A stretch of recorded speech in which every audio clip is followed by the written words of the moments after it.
स्वागत है आपका अपने YouTube channel math classes with Gurmeet Singh. तो आज की वीडियो में हम फंक्शंस के बारे में कंपोजिशन ऑफ टू फंक्शंस, ठीक है, फंक्शंस क्या होते हैं, ठीक है।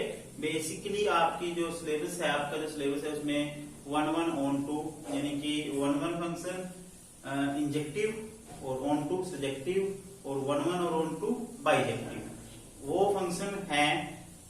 लेकिन इसमें एक कंसेप्ट और है आपके पास, कंपोजिशन ऑफ टू फंक्शंस और इनवर्स ऑफ ए फंक्शन, ठीक है। तो आपने कंपोजिशन ऑफ टू फंक्शन क्या होता है उसको समझने के लिए फंक्शन हम पहले आपको डिफाइन करते हैं। दो फंक्शन है हमारे पास, एक फंक्शन है x टू y और एक फंक्शन है y टू z। इसमें हमारे पास तीन नॉन एम्प्टी सेट होने चाहिए। कंपोजिशन समझने के लिए क्या है, तीन नॉन एम्प्टी सेट चाहिए, ठीक है।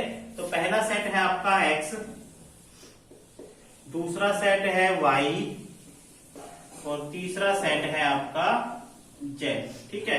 कई बार ऐसा होता है जैसे x से y फिर y से x, मतलब तीसरा सेट भी x ले लेते हैं वो, ठीक है। लेकिन जो है समझने के लिए कंसेप्ट को तीन डिफरेंट सेट लेते हैं x y z। जो f फंक्शन है वो तो यहां से यहां तक डिफाइंड है और जो g फंक्शन है वो यहां से यहां डिफाइंड है, ठीक है। अब देखो जो इसमें एलिमेंट हैं वो क्या है, डोमेन ऑफ f। ये क्या है, डोमेन ऑफ f, ये ध्यान रखना है, ठीक है। और ये क्या है, ये क्या है, को domain of f and domain of g, domain of, ये g की डोमेन है, ध्यान रखें, ठीक है। और ये क्या है, ये क्या है, को डोमेन ऑफ g फंक्शन, ठीक है। तो इसमें एक फंक्शन हमारा डायरेक्ट डिफाइंड होता है x टू z, वो होता है g ऑफ f, गो, ये ध्यान रखना है, ठीक है। जो गो फंक्शन होगा आपका वो कहां से शुरू हुआ है, f की जो डोमेन है वहां से शुरू हुआ है x2 और कहां तक जाएगा, ये जो हमारी को डोमेन थी g की वहां तक डिफाइंड होता है गोफ x, ठीक है। गोफ g of f x to z, ये फंक्शन आपका x टू z डिफाइंड है। लेकिन इसमें ध्यान रखना है ये फंक्शन कब डिफाइंड होता है, अगर जो g के एलिमेंट है वो किस फॉर्म के होते हैं भाई, g का जो g जहां पे डिफाइंड है y सेट पे, y में किस तरह के एलिमेंट आएंगे, fx के एलिमेंट आएंगे। यानी कि जो आपकी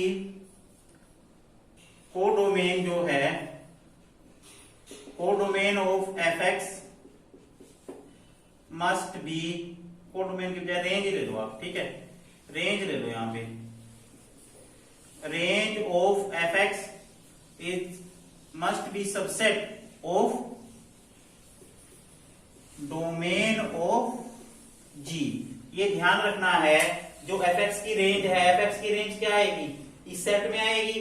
ये सेट क्या है, जो रेंज है वो g की डोमेन में कंटेन करना चाहिए, यानी कि वो जो है g की डोमेन का एक सबसेट होना चाहिए, तभी आप वो फंक्शन डिफाइन कर सकते हो। इसी तरह से f ऑफ g फंक्शन है वो कहां से होगा, देखो ये देखो f है, f का क्या लिया, क्या देखते हैं हम, f की डोमेन, यहां g की क्या लेंगे, g की डोमेन क्या है y, और कहां तक डिफाइंड है ये, g की कोडोमेन तक।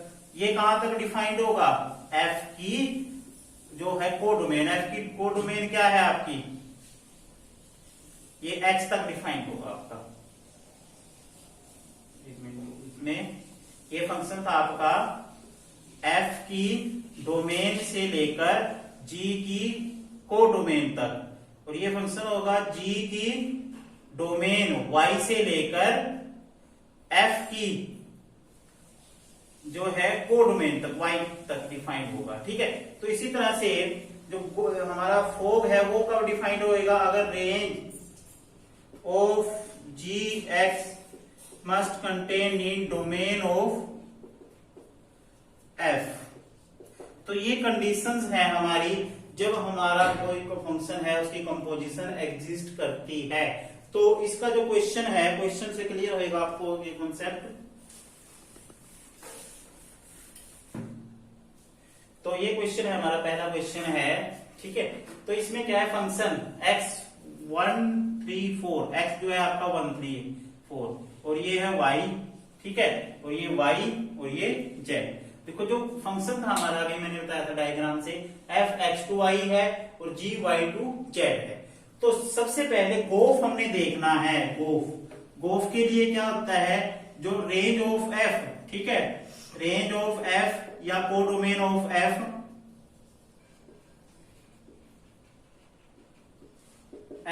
Is a subset of domain of G। तो इसके एलिमेंट देखो, जो इसके 1 to 5 हैं, ये कोडोमेन के, वो इसकी जो है डोमेन में कंटेन कर रहे हैं, ठीक है, यानी कि 1 to 5 इसमें है। अगर ये 1 to 5 इस एलिमेंट में, इस सेट में ना होते तो गोफ आपका डिफाइंड नहीं होता, ठीक है। तो गोफ डिफाइन करने के लिए आपने क्या करना है, g ऑफ f कहां से कहां तक होगा ये, x to z। तो सबसे पहले हम g ऑफ f, x का एलिमेंट क्या है, पहला 1, यानी कि हमने क्या करना है, 1 देखना है, जो इसका x का पहला एलिमेंट है वो किस में ट्रांसफर होता है। तो g of f1 that is g of f1, g of f1 की वैल्यू क्या है, देखो फंक्शन 1 है, जो 1 को किस में ट्रांसफर कर रहा है, 2 में, यानी कि f1 की वैल्यू क्या है, 2 है, f3 की वैल्यू क्या है, 5 है, f4 की वैल्यू क्या है, 1 है। इसी तरह से g1 की वैल्यू क्या है, 3 है, g2 की वैल्यू क्या है, 3 है, और g5 की वैल्यू क्या है, 1 है। अब ये वैल्यू इसमें रखेंगे हम, f1 की वैल्यू क्या है, 2, ये g2 बन गया है, और g2 की वैल्यू क्या है, 3, ठीक है। तो गोफ की जो पहली इमेज हमारे पास 3 आ जाती है। अब गोफ की g of f second element क्या है हमारे पास, 3, इसको लिखेंगे g of f3, g of f3 what is the value f3 that is 5, और g5 की वैल्यू क्या है, 1 है, g5 की वैल्यू क्या है, 1 है, ठीक है। अब इसी तरह से g ऑफ f अगला एलिमेंट क्या है, 4, ठीक है, ये देखो 4 है ना। अब g of f4, g of f4 की वैल्यू क्या है, 1, और g1 की वैल्यू क्या है, 3, ठीक है। तो ये जो है हमारा सेट, जो सॉरी हमारा फंक्शन गोफ कहां से डिफाइन था, 1 3 4 से 3 1 पे ही डिफाइन हुआ है। देखो ये 3 और 1 के अलावा कोई और वैल्यू नहीं आई है। तो जब गोफ को लिखोगे आप इसमें रोस्टर फॉर्म में कैसे लिखोगे, देखो 1 है, 1 को किस में ट्रांसफर किया, 3 में, 1,3, ठीक है, और 3 को किस में ट्रांसफर किया, 1 में, 3,1, और ये आपका था 4 को किस में ट्रांसफर किया, 3 में। तो ये आपका गोफ आ गया है, ठीक है। गोफ की वैल्यू क्या आई है, 1 3, ठीक है, 3 1 और 4 3, ठीक है। अब इसके बाद हम अगले क्वेश्चन करेंगे, लेकिन उससे पहले मैं आपको ये बताऊंगा कि जो जनरल हम फंक्शन होते हैं हमारे, उनमें कंपोजिशन कैसे निकालते हैं। जनरल क्वेश्चन मतलब सपोज करो f है रियल नंबर से रियल नंबर पे, और g भी कोई भी रियल नंबर से रियल नंबर पे हमारा फंक्शन है, f(x) दे रखा है sin x, और gx दे रखा है x² + 5। अब इस केस में हमने फोग और गोफ x निकालने हैं। देखो फोग भी इसमें डिफाइंड है और गोफ भी, ठीक है, क्योंकि जो f की जो कोडोमेन है वो इसकी डोमेन का सबसेट है, और g की कोडोमेन जो है वो f की डोमेन का सबसेट है। तो इसका मतलब गोफ भी इसमें डिफाइंड है और फोग भी। तो g ऑफ f(x) सपोज करो हम निकालना चाहते हैं, ठीक है, तो क्या होगा g ऑफ fx। अब देखो g फंक्शन है हमारा, वो क्या काम कर रहा है, उसका फंक्शन क्या है, तो g जो है अपने वेरिएबल का स्केयर कर रहा है और उसमें 5 ऐड कर रहा है। तो हम क्या करते हैं, यहाँ पे fx है और यहाँ पे x है, तो इस फंक्शन में हम x की जगह पे क्या रखेंगे, fx, यानी कि fx का स्केयर प्लस 5। अब fx का मान क्या है, साइन, तो ये आ जाएगा साइन स्केयर x प्लस 5।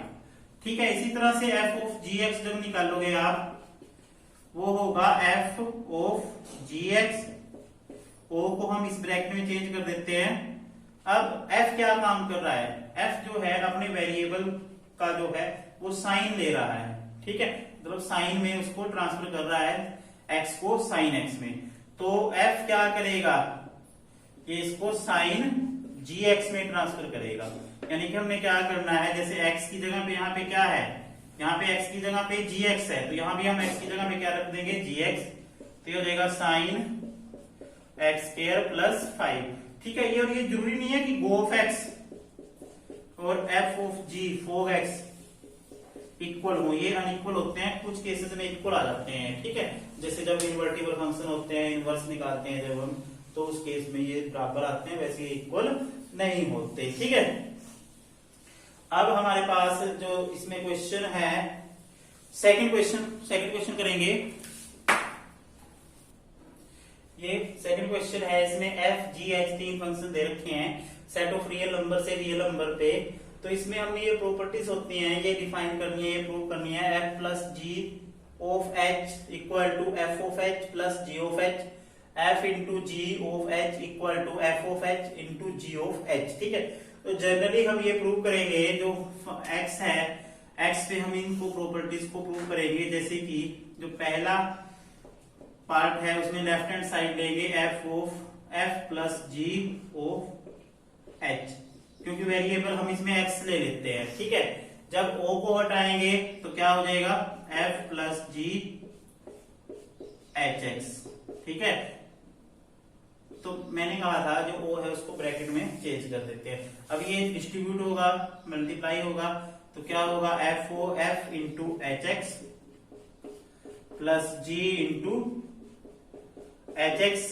अब इस ब्रैकेट को किस में चेंज कर देंगे, o में। ठीक है, ये बन जाएगा f of h x plus g of h x. ठीक है, अब हम क्या करते हैं, देखो यहाँ x था, तो x जो है वेरिएबल है उसको हमने हटा देना है, यानी कि f plus g of h को हमने क्या दिखा दिया, f of h plus g of h, यानी कि आपके पास रिजल्ट बन जाएगा जब इसको कंबाइन करोगे आप, equal to f of h plus g of h, क्योंकि इस रिजल्ट को हमने x वेरिएबल पे प्रूव कर दिया है। अब इसका जो सेकंड पार्ट है उसमें है f into g of h। ठीक है, उसमें भी हम x वेरिएबल ले लेते हैं, तो क्या होगा, o को फिर हटाएंगे, ब्रैकेट लगाएंगे इसकी जगह पे,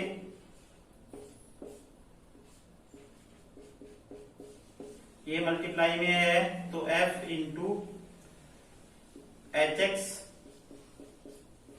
और g इंटू एच एक्स, तो ये आपका हो जाएगा f of h x into g of h x. ठीक है, तो रिजल्ट आपका बन जाएगा f into g of h equal to f of h into g of h। हमने क्या किया है, x को हटा दिया है, क्योंकि x वेरिएबल के लिए हमने रिजल्ट को प्रूव कर दिया था। ठीक है, अब इसके बाद जो क्वेश्चन है हमारा थर्ड क्वेश्चन,